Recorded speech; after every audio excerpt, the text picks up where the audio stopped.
नमस्कार, मैं मांडवी आप सभी का एनडीडी न्यूज में स्वागत करती हूँ। एक बार फिर हम लेकर आए हैं देश और दुनिया की सही और सच्ची खबरें। तो चलिए शुरू करते हैं इस हफ्ते का राउंड अप।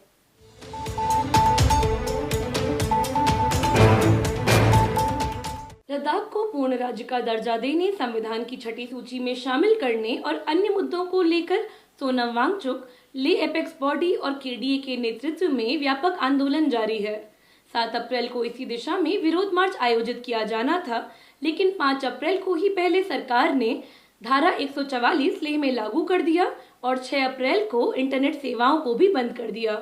आरोप लगाया जा रहा है कि आंदोलन में शामिल होने से पूर्व ही आमजनों को पुलिस द्वारा धमकाया जा रहा है। सरकार की आक्रामक दमन नीति को देखते हुए आयोजकों ने 7 अप्रैल को होने वाले मार्च को रद्द कर दिया है, जिसके उपरांत 9 अप्रैल को इंटरनेट सेवाओं पर लगाई गई रोक और धारा 144 के आदेश को वापस ले लिया गया है। कहा जा रहा है कि आगामी लोकसभा चुनावों को मद्देनजर रखते हुए सरकार को आमजन के प्रतिरोध का भय था, जिस कारण यह फैसला लिया गया। बताना चाहेंगे कि लद्दाख में चल रहे आंदोलन को मेनस्ट्रीम मीडिया द्वारा सामने नहीं लाया जा रहा है। विपक्ष ने कहा है कि भाजपा सरकार चुनाव के समय में सरकार विरोधी जनलहर से चिंतित हो रही है, जिस वजह से मेनस्ट्रीम मीडिया में यह खबर नदारद है।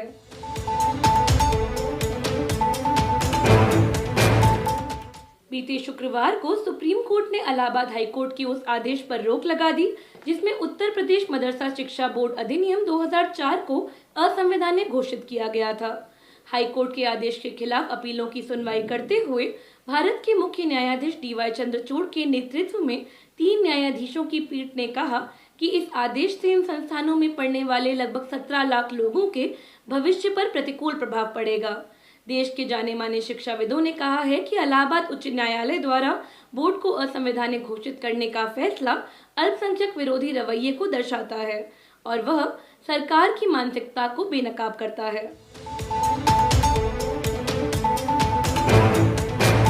केंद्रीय जांच एजेंसियों पर टीएमसी नेताओं को बीजेपी में शामिल करने के आरोपों के बाद सोमवार को टीएमसी नेताओं ने चुनाव आयोग के दफ्तर के बाहर धरना दिया। टीएमसी ने चुनाव आयोग से ईडी, सीबीआई, एनआईए और इनकम टैक्स के सीनियर अधिकारियों को बदलने की भी मांग रखी। वहीं एसोसिएशन फॉर डेमोक्रेटिक रिफॉर्म्स की याचिका पर सुप्रीम कोर्ट ने चुनाव आयोग और केंद्र सरकार को नोटिस जारी किया है। चुनावों की निष्पक्षता को मद्देनजर रखते हुए विभिन्न जन संगठनों द्वारा लंबे समय से मांग की जा रही है कि सभी वोटों के साथ वीवीपैट पर्चियों का मिलान किया जाए, ताकि चुनावों में पारदर्शिता सुनिश्चित की जा सके।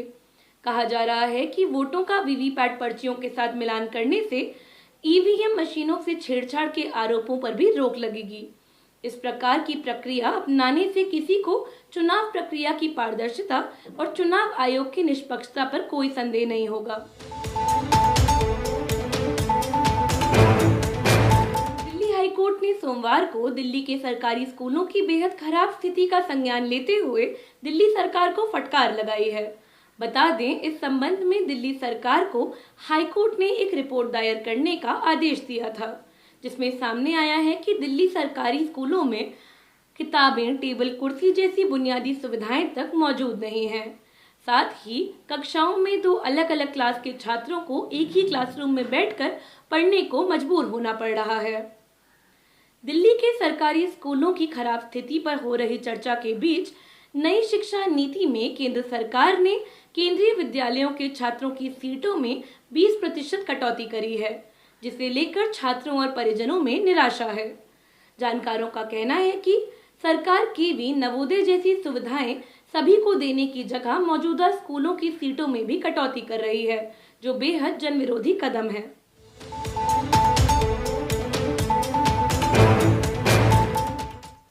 ग्रेटर नोएडा वेस्ट में 17 वर्षीय घरेलू कामगार की 19वीं मंजिल से गिरकर मौत हो गई। इस घटना को लेकर मृत लड़की के परिवार का आरोप है कि मालिक ने नाबालिग के साथ मारपीट की है और उसे धक्का दिया है। पुलिस द्वारा दर्ज एफआईआर में मामले को सुसाइड के रूप में प्रदर्शित कर पुलिस के पूर्वाग्रह और मालिक को बचाने का आरोप भी लगाया जा रहा है। घरेलू कामगारों के संगठन जीकेयू की संयोजक माया जॉन ने मामले की सभी पहलुओं की जांच की मांग की है। उन्होंने कहा है कि ऐसे कई मामले सामने आए हैं जिसमें मालिकों द्वारा घरेलू कामगार के साथ यौन शोषण कर हत्या कर दी गई है, किंतु पुलिस की मिलीभगत के कारण मामले को आत्महत्या का रूप देकर प्रदर्शित किया जाता है।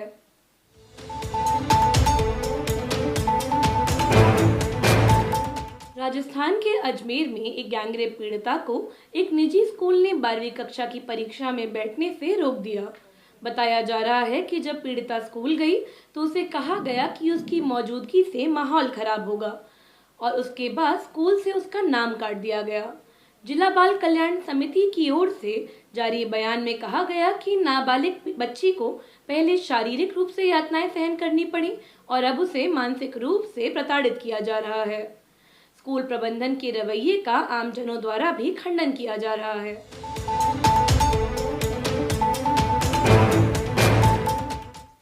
राजस्थान में सामने आई एक अन्य घटना में मजिस्ट्रेट की ओर से दलित रेप पीड़िता लड़की को कपड़े उतार कर अपने जख्म दिखाने पर मजबूर किया गया। महिला ने जज के खिलाफ एफआईआर दर्ज कराई है। इस मामले ने कोर्ट परिसर में बलात्कार पीड़िताओं के साथ होने वाले बर्ताव पर प्रश्न चिन्ह खड़ा कर दिया है।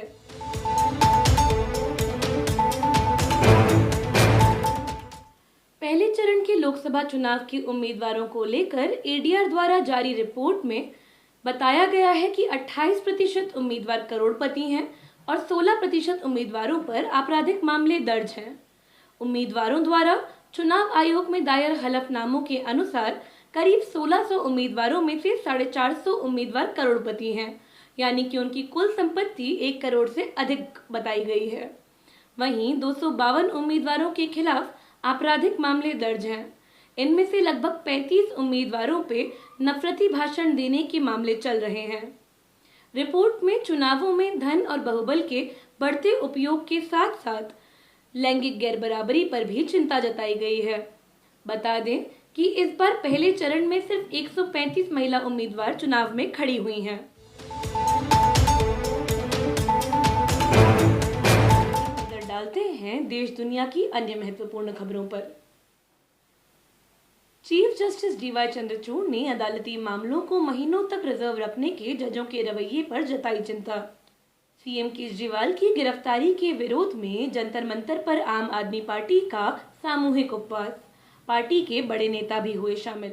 न्याय पत्र के नाम से कांग्रेस ने जारी किया अपना घोषणा पत्र, किए रोजगार, जातीय जनगणना समेत 25 वायदे। नेतन्याहू सरकार के खिलाफ इजराइल में प्रदर्शन हुआ तेज। चुनाव कराने और बंधकों को छुड़ाने के लिए हमास से बातचीत की उठाई मांग। बोलता हिंदुस्तान का यूट्यूब चैनल सरकार ने किया बंद। नेशनल दस्तक को बंद कराने के भी दिए आदेश। यूक्रेन के न्यूक्लियर प्लांट पर हुए ड्रोन हमले पर यूएन ने जाहिर की चिंता। म्यांमार में नरसंहार का सामना करने वाले रोहिंग्या समुदाय को अब सिविल वॉर्स के चलते जबरन किया जा रहा है सेना में भर्ती। ईरानी दूतावास पर हवाई हमले के बाद इजराइल और ईरान के बीच तनाव बढ़कर युद्ध की स्थिति तक पहुंचा। यूएन में गाजा युद्ध विराम पर वोटिंग, भारत रहा नदारद। हंगरी में प्रधानमंत्री विक्टर ओबार्न के खिलाफ बुदापेस्ट में बड़ी संख्या में प्रदर्शन। ओबार्न सरकार की आर्थिक नीतियों से लोग हैं खफा। आरटीआई से हुआ खुलासा कि national commission for scheduled tribe में 70 नॉन मेंबर पोस्ट पड़े हैं खाली। यूएन में भीमा कोरेगांव मामले में शोभा सेन को मिली जमानत। 6 साल से बिना ट्रायल के थी बंद। ताइवान में आया 3 अप्रैल को 7.4 की तीव्रता का तेज भूकंप। 10 लोगों की मौत की खबर।